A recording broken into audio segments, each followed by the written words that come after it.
जय हिंद साथियों, आप सभी का स्वागत हमारे यूट्यूब चैनल पर। आप सभी ने पिछली कक्षा में पढ़ा था अप्रैल महीने के महत्वपूर्ण दिवस। आज की कक्षा में आप सभी पढ़ने वाले हैं मई महीने के महत्वपूर्ण दिवस। आइए देखते हैं इनसे एग्जाम में कैसे प्रश्न बनते हैं। पहला है 1 मई को विश्व श्रमिक दिवस मनाया जाता है। अगर हम बात करें विश्व श्रमिक दिवस पहली बार कब मनाया गया था और इसकी शुरुआत कहाँ पर हुई थी, तो विश्व श्रमिक दिवस पहली बार सन 1986 ईस्वी में मनाया गया था और इसकी शुरुआत अमेरिका द्वारा की गई थी। अमेरिका द्वारा पहली बार 1986 ईस्वी में 1 मई को मनाया गया था विश्व श्रमिक दिवस। अब बात करें मजदूरों से संबंधित एक संगठन है जिसका नाम है आईएलओ। उसकी स्थापना कब हुई थी, तो ध्यान देंगे आईएलओ की तो इंटरनेशनल लेबर ऑर्गेनाइजेशन, इसकी स्थापना हुई थी सन 1919 ईस्वी में। अगर इसके मुख्यालय की हम बात करें तो इसका मुख्यालय है जिनेवा में। जिनेवा में है। जिनेवा कहाँ पड़ता है, तो स्विट्जरलैंड में पड़ता है। और स्विट्जरलैंड की राजधानी क्या है, तो स्विट्जरलैंड की राजधानी है बर्न, याद रखेंगे। अगला है 3 मई को क्या मनाया जाता है, तो 3 मई को मनाया जाता है विश्व प्रेस स्वतंत्रता दिवस। विश्व प्रेस स्वतंत्रता दिवस मनाया जाता है 3 मई को। अब याद रखेंगे, तो जो विश्व प्रेस स्वतंत्रता दिवस है यह पत्रकारिता से संबंधित है। पत्रकारिता के क्षेत्र में कौन कौन से पुरस्कार दिए जाते हैं, यहाँ यहीं पे हम देखने वाले हैं। और ये देखेंगे जो पत्रकारिता से संबंधित रिपोर्ट जारी की जाती है विभिन्न देशों की, उसमें भारत का स्थान कौन सा है। तो विश्व प्रेस स्वतंत्रता सूचकांक की अगर हम बात करें, विश्व प्रेस स्वतंत्रता सूचकांक सूचकांक विश्व प्रेस स्वतंत्रता सूचकांक की अगर बात करें तो 2024 में जो रिलीज हुई थी, इसमें भारत का स्थान कौन सा है, तो भारत इसमें है 159 नंबर पर। भारत का स्थान 2024 विश्व प्रेस स्वतंत्रता सूचकांक में है 159। अगर हम बात करें ये जो सूचकांक है जारी कौन करता है, तो विश्व प्रेस सूचकांक जो जारी करने वाली संस्था है उसका नाम है reporter without borders. Reporter without border, यह संस्था के द्वारा विश्व प्रेस स्वतंत्रता सूचकांक जारी किया जाता है। विश्व प्रेस स्वतंत्रता दिवस मनाया जाता है 3 मई को। बात करें 2024 में तो भारत का स्थान था 159। आगे ध्यान देंगे सभी, यहाँ से और कौन कौन से क्वेश्चन बन सकते हैं, ध्यान देंगे। पत्रकारिता से संबंधित कौन कौन से पुरस्कार हैं, तो एक पुलित्जर पुरस्कार है। पुलित्जर पुरस्कार जो है अमेरिकी सरकार द्वारा दिया जाता है पत्रकारिता के क्षेत्र में। और अगला है चमेली देवी पुरस्कार। चमेली देवी पुरस्कार, यह पुरस्कार भी पत्रकारिता के क्षेत्र में दिया जाता है। आगे बात करेंगे 8 मई को, तो 8 मई को मनाया जाता है रेड क्रॉस दिवस या विश्व रेड क्रॉस और थैलेसीमिया दिवस। तो ध्यान देंगे रेड क्रॉस की अगर हम बात करें तो विश्व रेड क्रॉस दिवस मनाया जाता है 8 मई को। रेड क्रॉस एक संस्था है, इसकी स्थापना कब हुई थी, तो रेड क्रॉस की स्थापना हुई थी 1863 ईस्वी में। इसकी स्थापना किसने की थी, तो हेनरी ड्यूनेट ने की थी। हेनरी ड्यूनेट नामक व्यक्ति ने इस संस्था की स्थापना की थी, रेड क्रॉस संस्था। अब बात करें जो रेड क्रॉस संस्था है इसका मुख्यालय कहाँ पर है, तो रेड क्रॉस संस्था जो है इसका मुख्यालय जिनेवा में है। जिनेवा में रेड क्रॉस संस्था का मुख्यालय। ध्यान देंगे नोबेल पुरस्कार के बारे में सभी ने पढ़ा। रेड क्रॉस संस्था के जो संस्थापक है हेनरी ड्यूनेट, इन्हें पहला शांति का नोबेल पुरस्कार मिला था। ध्यान देंगे शांति का पहला नोबेल पुरस्कार किसे मिला, तो शांति का पहला नोबेल 1901 ईस्वी में हेनरी ड्यूनेट को दिया गया था, शांति का पहला नोबेल। और एकमात्र संस्था है रेड क्रॉस जिसे 3 बार नोबेल पुरस्कार दिया गया है। तो याद करेंगे रेड क्रॉस को अभी तक सबसे ज्यादा बार नोबेल पुरस्कार मिला है संस्था में से, बात करेंगे तो 3 बार। पहली बार इसे कब मिला है, पहली बार मिला है 1917 में। दूसरी बार कब मिला है, तो 1944 में। और तीसरी बार 1963 में। याद रखेंगे, यहां तक सारे प्रश्न जो है काफी इंपॉर्टेंट है, एग्जाम में बार बार पूछे गए हैं। तो रेड क्रॉस संस्था की स्थापना 1863 में हुई थी, हेनरी ड्यूनेट के द्वारा की गई थी। हेनरी ड्यूनेट पहले व्यक्ति हैं जिन्हें शांति का नोबेल पुरस्कार मिला है। कब मिला, 1901 ईस्वी में। रेड क्रॉस संस्था की स्थापना 1863, मुख्यालय जिनेवा में है। इसे 3 बार नोबेल पुरस्कार मिला है, प्रथम विश्व युद्ध, द्वितीय विश्व युद्ध में। याद रखेंगे क्वेश्चन पूछा गया 1917, 1944 और 1963, ये 3 बार नोबेल पुरस्कार से सम्मानित किया गया संस्था को। आगे ध्यान देंगे 11 मई को क्या मनाया जाता है, तो 11 मई को मनाया जाता है राष्ट्रीय प्रौद्योगिकी दिवस। 11 मई को मनाया जाता है राष्ट्रीय प्रौद्योगिकी दिवस। अब ध्यान देंगे राष्ट्रीय प्रौद्योगिकी दिवस 11 मई को ही क्यों मनाया जाता है, क्योंकि पोखरण में हमारे जो परमाणु परीक्षण हुए थे उस तिथि को याद करने के लिए मनाया जाता है। तो ध्यान देंगे पोखरण में परमाणु परीक्षण कौन सा हुआ था, तो पोखरण में दूसरा परमाणु परीक्षण जो हुआ था 11 मई 1998 ईस्वी में। अब बात करेंगे जो दूसरा परमाणु परीक्षण हुआ था इसका नाम क्या था या ऑपरेशन कौन सा था, तो इसका नाम था ऑपरेशन शक्ति। ऑपरेशन शक्ति इसका नाम था। तो ध्यान दें 11 मई को राष्ट्रीय प्रौद्योगिकी दिवस, इस सफल परीक्षण को यादगार बनाने के लिए तत्कालीन प्रधानमंत्री अटल बिहारी वाजपेयी के द्वारा इसकी शुरुआत की गई थी। अब ध्यान देंगे पोखरण पहला परमाणु परीक्षण कब हुआ था, तो पोखरण में पहला परमाणु परीक्षण हुआ था 1974 में। पोखरण में पहला परमाणु परीक्षण हुआ था 1974 में। इसका नाम था स्माइलिंग बुद्धा। स्माइलिंग बुद्धा, बुद्ध मुस्कुराए, बुद्धा लाफिंग स्माइलिंग बुद्धा, याद रखेंगे। तो भारत में 2 परमाणु परीक्षण हुए हैं, पहला 1974 में स्माइलिंग बुद्धा के नाम से, दूसरा पोखरण में हुआ है 11 मई 1998 ऑपरेशन शक्ति के नाम से, जो कि सफल परीक्षण था। इस परीक्षण को यादगार बनाने के लिए राष्ट्रीय प्रौद्योगिकी दिवस मनाया जाता है 11 मई को। अब ध्यान देंगे ये पोखरण कहाँ पड़ता है, तो ये पोखरण पड़ता है राजस्थान में, और दोनों के दोनों परीक्षण पोखरण राजस्थान में हुए हैं। आगे ध्यान देंगे 12 मई को मनाया जाता है अंतरराष्ट्रीय नर्स दिवस। 12 मई को अंतरराष्ट्रीय नर्स दिवस मनाया जाता है। ध्यान देंगे अंतरराष्ट्रीय नर्स दिवस जो है यह किसकी याद में मनाया जाता है, तो अंतरराष्ट्रीय नर्स दिवस जो मनाया जाता है फ्लोरेंस नाइटिंगेल की जयंती पर मनाया जाता है। ध्यान देंगे फ्लोरेंस नाइटिंगेल कौन थी, फ्लोरेंस नाइटिंगेल फ्लोरेंस नाइटिंगेल जो थी, इन्हें यह एक नर्स थी। इनका एक ग्रुप था कीमिया युद्ध में, जो घायल सैनिक थे उनका उपचार इनके ग्रुप ने और इन्होंने मिलकर रात्रि के समय लालटेन जलाकर किया था, इसलिए इन्हें लेडी विद द लैंप के नाम से जाना जाता है। और इनके जन्म दिवस पर मनाया जाता है विश्व नर्स दिवस या अंतरराष्ट्रीय नर्स दिवस। तो जो फ्लोरेंस नाइटिंगेल है, इन्होंने कीमिया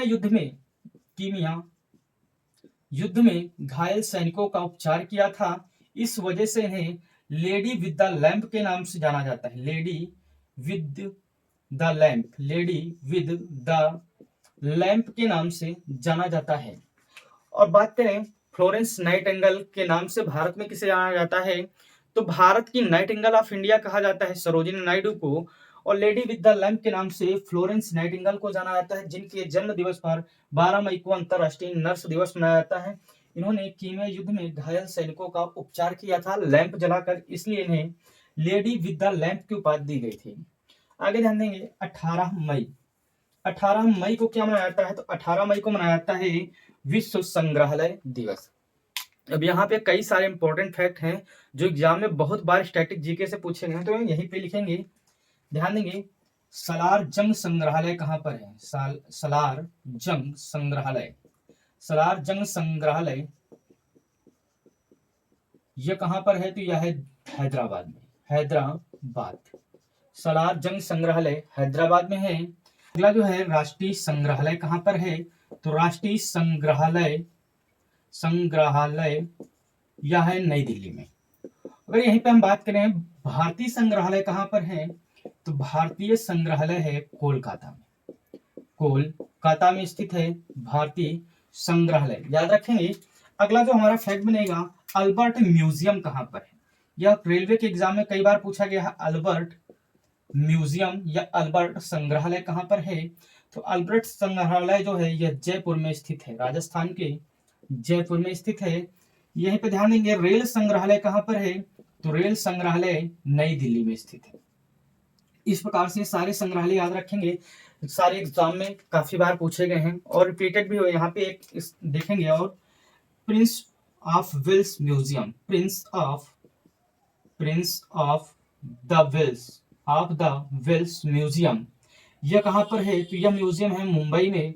अगर बात करें इस म्यूजियम का नया नाम क्या है, तो इस म्यूजियम का नाम है छत्रपति शिवाजी महाराज संग्रहालय। याद रखेंगे सारे फैक्ट जो हैं एग्जाम में कहीं ना कहीं पूछे गए हैं, तो ध्यान देंगे। अगला जो है 20 मई को मनाया जाता है मेट्रोलॉजी दिवस। यह पहली बार इसकी शुरुआत की गई है 2024 में, इसलिए पूछा जा सकता है एग्जाम में, हमने स्टार लगा दिया है। ध्यान देंगे जब पहली बार कब मनाया गया, तो पहली बार ही इसकी शुरुआत सन 2024 से हुई है, विश्व मेट्रोलॉजी दिवस। मेट्रोलॉजी का संबंध किससे है?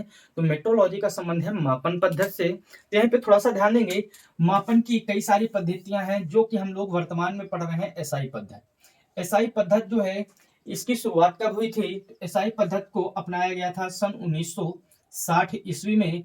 एसआई जो पद्धति है इसे सन 1960 ईस्वी में अपनाया गया था। इसका फुल फॉर्म होता है सिस्टम इंटरनेशनल, याद रखेंगे। अगला है 21 मई को मनाया जाता है आतंकवाद विरोधी दिवस। यानी विभिन्न देशों में जो आतंकवाद फैला हुआ उसको समाप्त करने के लिए हर साल 21 मई को आतंकवादी विरोधी दिवस मनाया जाता है। यहाँ पे कुछ आतंकवादी संगठन की बात करें तो एक आतंकवादी संगठन है आईएसआई, दूसरा है बोको हराम। तो इस प्रकार से याद करके रखने हैं कुछ आतंकवादी संगठन जो एग्जाम में पूछे गए हैं। एक है लिट्टे, लिट्टे LITTE, लिट्टे। तो याद रखेंगे ये सारे एग्जाम में पूछे गए हैं। तो लिट्टे जो है तमिल का है और बोको हराम और आईएसआई ये कहाँ के हैं, तो सभी को बताना है आपको कमेंट करके। ये तीनों आतंकवादी संगठन कहाँ पर स्थित हैं और लिट्टे का फुल फॉर्म आप सभी को नोट करना है ढूंढकर। फुल फॉर्म भी पूछा गया है। ये लिट्टे संगठन वही संगठन है जिसने भारत के पूर्व प्रधानमंत्री राजीव गांधी या युवा प्रधानमंत्री राजीव गांधी की हत्या की थी। आगे अगर बात करें तो जैव विविधता दिवस मनाया जाता है 22 मई को। 22 मई को अंतरराष्ट्रीय जैव विविधता दिवस मनाया जाता है। ध्यान देंगे जैव विविधता दिवस से संबंधित प्रश्न। जैव विविधता, तो भारत में सबसे ज्यादा जैव विविधता कहाँ पाई जाती है? तो भारत में जो सर्वाधिक जैव विविधता पाई जाती है वो पश्चिमी घाट में पाई जाती है। भारत में सर्वाधिक जैव विविधता कहाँ पर है? तो पश्चिमी घाट में है। और जैव विविधता का एक दूसरा भी हॉट स्पॉट है भारत में जिसका नाम है सुंदरवन का डेल्टा। सुंदरवन का डेल्टा, यहाँ पर भी काफी मात्रा में जैव विविधता पाई जाती है। जैव विविधता का मतलब जहाँ पेड़ पौधे वनस्पतियां हों और जीवों को संरक्षित किया गया हो वहां पर जैव विविधता अधिक पाई जाती है। ध्यान देंगे सुंदरवन डेल्टा भी जैव विविधता का हॉट स्पॉट है। और अगर बात करें भारत में सर्वाधिक जैव विविधता तो पश्चिमी घाट में पाई जाती है। अब यहाँ पे सुंदरवन डेल्टा कहाँ पर स्थित है? तो भारत के पश्चिम बंगाल और बांग्लादेश दोनों के बीच में स्थित है। तो बात करेंगे तो ये लगभग वेस्ट बंगाल में है। यह डेल्टा किन दो नदियों के मध्य है? तो गंगा और ब्रह्मपुत्र नदियों के मध्य स्थित है। सुंदरवन का डेल्टा जो है ये मैग्रोव वन के लिए प्रसिद्ध है। मैग्रोव वन के लिए प्रसिद्ध है। यहाँ पर मैग्रोव वन पाए जाते हैं। अगला ध्यान देंगे सभी, विश्व में सर्वाधिक जैव विविधता कहाँ पर पाई जाती है या आप सभी ढूंढकर नोट करेंगे। ध्यान दें अगला जो हमें बताया गया है 25 मई को मनाया जाता है विश्व फुटबॉल दिवस। 25 मई को विश्व फुटबॉल दिवस के रूप में मनाया जाता है। अब ध्यान देंगे फुटबॉल से संबंधित कौन कौन से कप हैं और फुटबॉल से संबंधित पुराना क्लब कौन सा है, फुटबॉल का कप पुराना कौन सा है, सारे फैक्ट एक जगह पे नोट करेंगे। ध्यान दें फुटबॉल, विश्व फुटबॉल दिवस मनाया जाता है कब? 25 मई को। अब ध्यान देंगे फुटबॉल से संबंधित कौन कौन से कप हैं और कौन कौन सी ट्रॉफियां हैं। तो कप की अगर बात करें, ध्यान देंगे फुटबॉल से संबंधित एक संस्था है जिसका नाम है फीफा। फीफा की अगर हम बात करें तो फीफा की स्थापना कब हुई थी? तो 1904 ईस्वी में हुई थी। फेडरेशन इंटरनेशनल फुटबॉल एसोसिएशन की स्थापना 1904 ईस्वी में हुई थी। इसकी स्थापना पेरिस में की गई थी। कहां पर की गई थी? तो पेरिस फ्रांस में की गई थी। जबकि इसका मुख्यालय की अगर बात करें तो मुख्यालय ज्यूरिख स्विट्जरलैंड में है। ज्यूरिख स्विट्जरलैंड में है। अभी हमने बताया था थोड़ी देर पहले, ज्यूरिख स्विट्जरलैंड जो है स्विट्जरलैंड की राजधानी है बर्न। आगे याद रखेंगे फीफा वर्ल्ड कप की। तो फीफा वर्ल्ड कप पहली बार किसने जीता था? तो फीफा वर्ल्ड कप पहला जो हुआ था उसको जीता था उरुग्वे ने।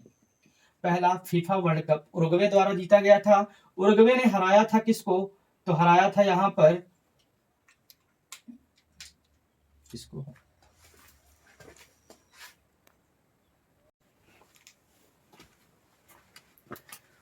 उरुग्वे ने हराया था अर्जेंटीना को हराया था। बात करें सर्वाधिक फीफा वर्ल्ड कप किस देश के द्वारा जीते गए हैं? तो सर्वाधिक फीफा वर्ल्ड कप विजेता कौन है? तो सर्वाधिक विजेता की बात करें तो सर्वाधिक विजेता है ब्राजील। ब्राजील ने अभी तक कितने फीफा वर्ल्ड कप जीते हैं? तो 5 फीफा वर्ल्ड कप ब्राजील ने जीते हैं। अगर दूसरे नंबर की बात करें तो दूसरे नंबर पर ईरान है, सॉरी इटली। आगे ध्यान देंगे सभी। फुटबॉल की हमने यहाँ पर बात कर ली। फुटबॉल की एक संस्था है फीफा। फीफा की स्थापना 1904 ईस्वी में हुई थी। पेरिस फ्रांस में की गई थी। मुख्यालय ज्यूरिख में है। पहला फीफा वर्ल्ड कप 1930 में हुआ था। उरुग्वे ने जीता था अर्जेंटीना को हराकर। सर्वाधिक वर्ल्ड कप फीफा वाले जीते हैं ब्राजील ने, कितने? 5। 2022 में फीफा खेल कहां पर हुए थे? तो 2022 में फीफा खेल हुए थे कतर में। कतर कहां पड़ता है? तो दोहा, कतर में हुए थे। आगे ध्यान देंगे 2026 में अगला फीफा वर्ल्ड कप होगा। यह कहां पर होगा? तो यह फीफा वर्ल्ड कप 2026 में 3 देशों में होगा, यूएसए, कनाडा और मैक्सिको।